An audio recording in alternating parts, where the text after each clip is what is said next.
Hey everyone, with me here is a 2022 BMW X3. This is BMW's compact SUV and it gets a facelift for the 2022 model year. Changes are relatively minimal, mostly aesthetics, but there is a new infotainment setup and a slightly reshuffled dashboard. Competitors to the X3 include the Audi Q5, the Mercedes GLC. You've also got the Acura RDX, Genesis GV70, Volvo XC60, Infiniti QX50, and a few others. So let's do a little tour of the X3 here and then take it for a quick drive. So one of the most noteworthy aesthetic changes is that they actually made the grille bigger. That seems to be BMW's thing these days.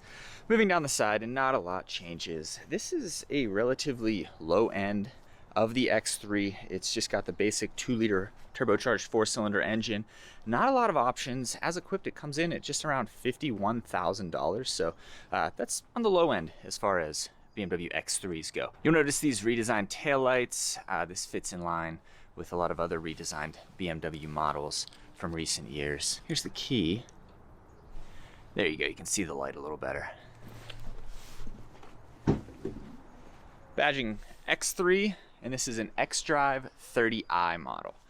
Cargo area is a little bit compromised by these slabby sides here, but you'll notice a 12-volt outlet, a hook, cargo cover, some sliding tie-down points, which honestly feel pretty unnecessary in a non-utility vehicle like this. No spare, although you do get a little storage compartment there.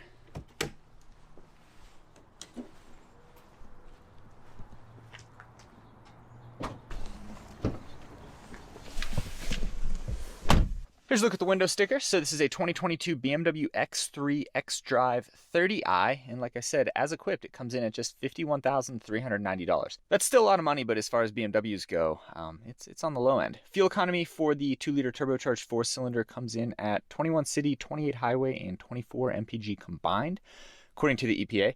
Power is 248 horsepower and 258 pounds-feet of torque, and that is sent to all 4 wheels via an 8-speed automatic transmission. I mentioned that this one is pretty low-end. All you've got here is the premium package. It's $3,450, and it includes some basic stuff. You get a panoramic sunroof, some active safety features like lane departure warning, sports seats, active driving assist, full LED lighting, and, well, you can see the other things there.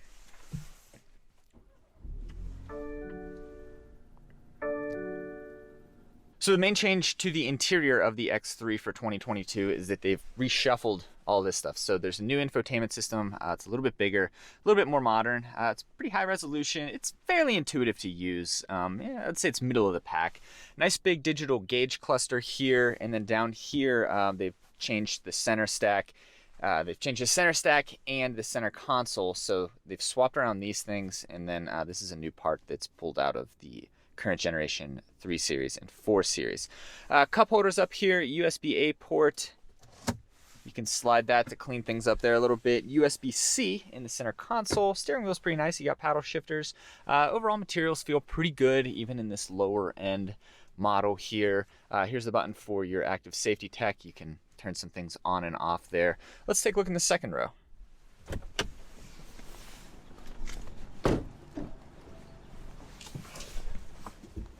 So decent space back here. I'm about 5'11", and that's where I have the driver's seat when I'm driving.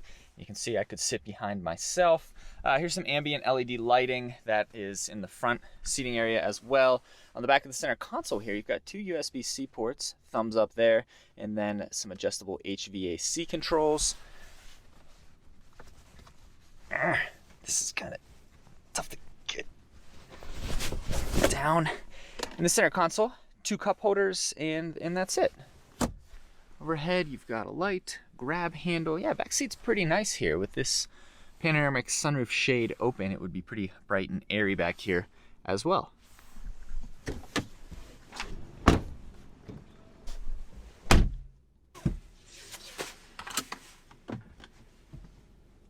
Okay, going for a drive in the 2022 BMW X3.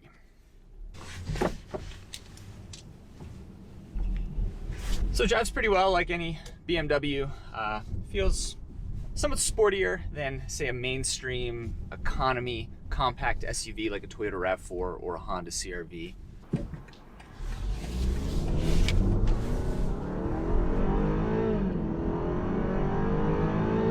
There's 50 miles per hour. It doesn't exactly feel fast. There's a momentary pause when you put the pedal down. 0 to 60 is quoted at about 6 seconds. You can get this with a bigger turbocharged inline 6 that makes about 350 horsepower. Beyond that, this is pretty unremarkable. It feels nice. I think anyone who wants the things that you get with a BMW, like nicer touch points and a slightly quieter cabin and a little bit more refined driving experience, yeah, you're gonna get that out of the X3 here. Here's our second speed bump. We took that at about 28 miles per hour. It felt really smooth. We didn't hear anything jostling around inside the cabin. Second speed bump is a little bit big. Let's take that at 30. Yeah, it felt pretty smooth. I think we heard the rear cargo floor cover bounce up there, but nothing alarming by any means.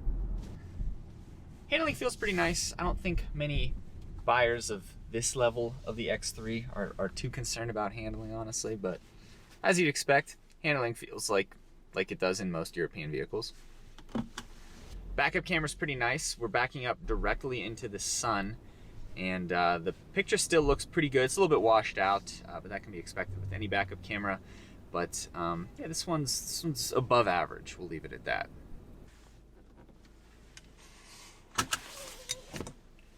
So there's your look at the 2022 BMW X3. What's interesting about this one in particular is that it's a relatively low-end example. It's just $51,000. All you get is that premium package. And at that price, I could see people cross-shopping it with fully loaded examples of something like a Toyota RAV4. Using the RAV4 as an example, with that vehicle, you can get into different alternative powertrains. There's a hybrid model, there's a plug-in hybrid model. So at around $50,000, I think it would be kind of a tough choice. With this vehicle, you're getting, of course, the BMW badge, if that matters to you. You're getting a slightly nicer cabin. It feels a little bit more futuristic, but honestly, there isn't much tech here that you can't get from a mainstream compact SUV like the Toyota RAV4. As far as the update goes, not a lot changes for 2022, so I'd still probably consider used examples of the X3 as well if I were looking to save a few dollars. That being used examples from the past few model years. And overall, this is another competitive entry in the already very competitive compact luxury SUV segment. Thank you for watching.